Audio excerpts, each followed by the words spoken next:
Assalamu alaikum wa rahmatullahi ta'ala wa barakatuh. Donc on est au niveau de la partie de correction de quelques exercices d'immunologie. Et dans cette vidéo, on va corriger un exercice extrait de l'examen national SVT 2011, session de rattrapage. Donc l'exercice est autour des cellules cancéreuses et comment intervient le système immunitaire pour s'en débarrasser. Comme toute cellule du corps, la cellule cancéreuse présente à la surface des peptides, mais cancéreux, spécifiques de la tumeur cancéreuse. Pour mettre en évidence le mode d'intervention du système immunitaire contre le cancer, nous présentons les données suivantes. Alors, on a 3 expériences. Je vais les expliquer, mais en parallèle avec la réponse de la première question. Donc, expliquer les résultats de chaque expérience et déduire le type d'immunité intervenant contre les cellules cancéreuses. Donc, on doit expliquer chaque expérience et donner quel type d'immunité qui intervient. Alors, pour l'expérience 1, on prélève des cellules cancéreuses de la souris A qu'on injecte à une souris B qui est saine. Donc, comme résultat, on a la croissance de la tumeur en premier. Par la suite, il y a régression de la tumeur. Alors, cette régression de la tumeur est due essentiellement à l'élimination des cellules cancéreuses et ceci par intervention d'une réponse immunitaire tout simplement. Pour l'expérience 2, on a injection des cellules cancéreuses de la souris A à une souris C qui est saine. Et puis, cette souris est injectée par une substance qui détruit les lymphocytes. Donc, on a la croissance de la tumeur et par la suite, la mort de la souris C. Alors, cette mort est expliquée par la destruction des lymphocytes T8 qui interviennent dans la destruction des cellules cancéreuses. Donc, au niveau de cette deuxième expérience, on n'a pas d'intervention de réponse immunitaire, vu que les lymphocytes sont détruits. Pour l'expérience 3, donc on a injecté des cellules cancéreuses prises de la souris A à la souris D saine. Puis, on a transféré les lymphocytes T8 de cette souris D à la souris E, qui est saine, qui va recevoir, alors la souris E va recevoir une injection de la tumeur cancéreuse de la souris A. Et après 20 jours, il y a régression rapide de la tumeur. Donc, on a comme donnée, au niveau de cette troisième expérience, que toutes les souris ont le même CMH. Donc, pour expliquer le résultat de cette expérience, la souris D a développé une immunité contre les cellules cancéreuses. Donc, ces lymphocytes T8 sont transférés à la souris E et cette transmission a permis une transmission de l'immunité contre les cellules cancéreuses. Donc, d'où la régression de la tumeur. Alors, dans ce cas-là, dans cette troisième expérience, on a intervention de la mémoire immunitaire, puisque les lymphocytes T8 prises de la souris D sont déjà sensibilisés par ces cellules cancéreuses. Alors, la deuxième partie de cette question, quel type d'immunité qui intervient? Puisqu'on a intervention des lymphocytes TC, alors on peut parler d'une réponse immunitaire à médiation cellulaire.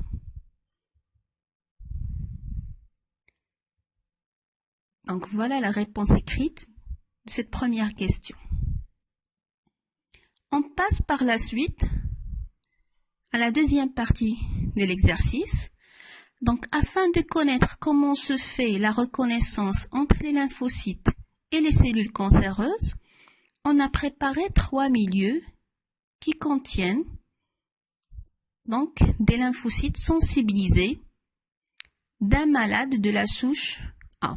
De la souche A, c'est-à-dire avec un CMH A. Donc, on a 3 milieux. Ce qu'on nous demande dans la question 2, en exploitant les données du document 2, expliquer le résultat de chaque milieu et déduire les conditions de reconnaissance des cellules cibles par les lymphocytes. Donc, on doit commencer par l'explication de chaque expérience. Pour le milieu 1, on a des lymphocytes qui sont sensibilisés de CMH-A, qui sont mises avec des cellules cancéreuses de même CMH. Donc, on a comme résultat une lise importante des cellules, c'est-à-dire on a une destruction des cellules cancéreuses. Et ceci est dû à la reconnaissance des cellules cancéreuses par les lymphocytes. Donc, il y a une reconnaissance des lymphocytes. Les lymphocytes vont reconnaître la cellule cancéreuse et dans ce cas, il y aura une réponse immunitaire et destruction des cellules cancéreuses. Pour le milieu 2, les lymphocytes sensibilisés de CMH-A sont mises avec des cellules cancéreuses, mais de CMH-B. Alors, comme résultat, on n'a pas de lyse cellulaire.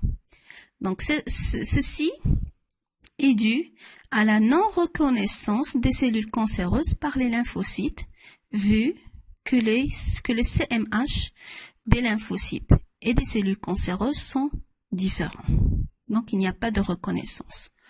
Pour le troisième milieu, on a mis des lymphocytes sensibilisés de CMH-A avec des cellules saines de CMH-A. Mais, dans ce cas-là, on n'a pas de lise. Donc, pas de lise veut dire qu'il n'y a pas de reconnaissance des cellules saines. Donc, les lymphocytes ne peuvent pas attaquer le soi puisque ces cellules vont présenter des peptides du soi et non du non-soi. Donc, les conditions de reconnaissance entre les lymphocytes et les cellules cibles sont: les lymphocytes doivent reconnaître les cellules cibles qui ont le même CMH. Donc, il doit y avoir le même CMH entre la cellule cible, qui est dans ce cas la cellule cancéreuse, et entre les lymphocytes sensibilisés. La deuxième condition, les lymphocytes doivent reconnaître les cellules du non-soi. Donc, on a la caractéristique de la double reconnaissance. Les lymphocytes reconnaissent le CMH du soi et reconnaissent le déterminant antigénique du non-soi.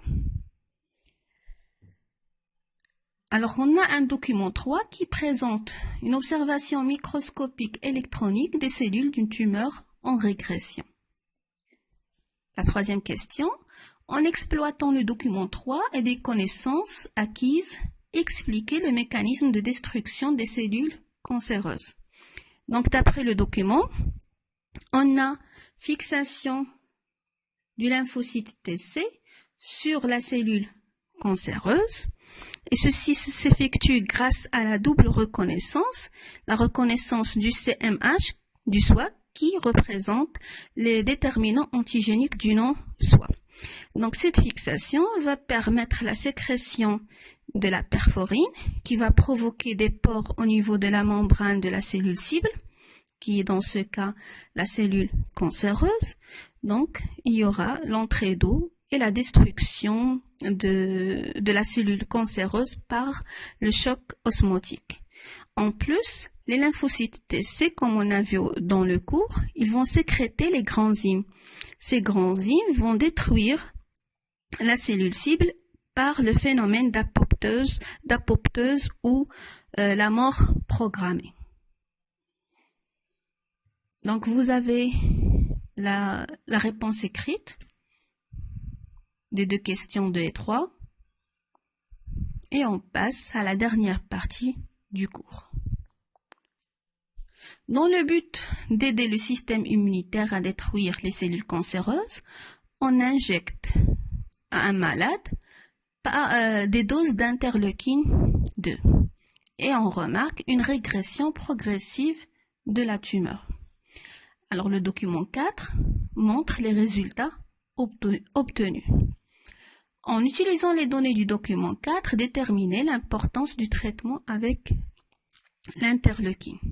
Donc, d'après le document 4, on observe que plus on injecte de l'interleukine, plus on a une diminution de pourcentage des lymphocytes dans le sang. Et ceci,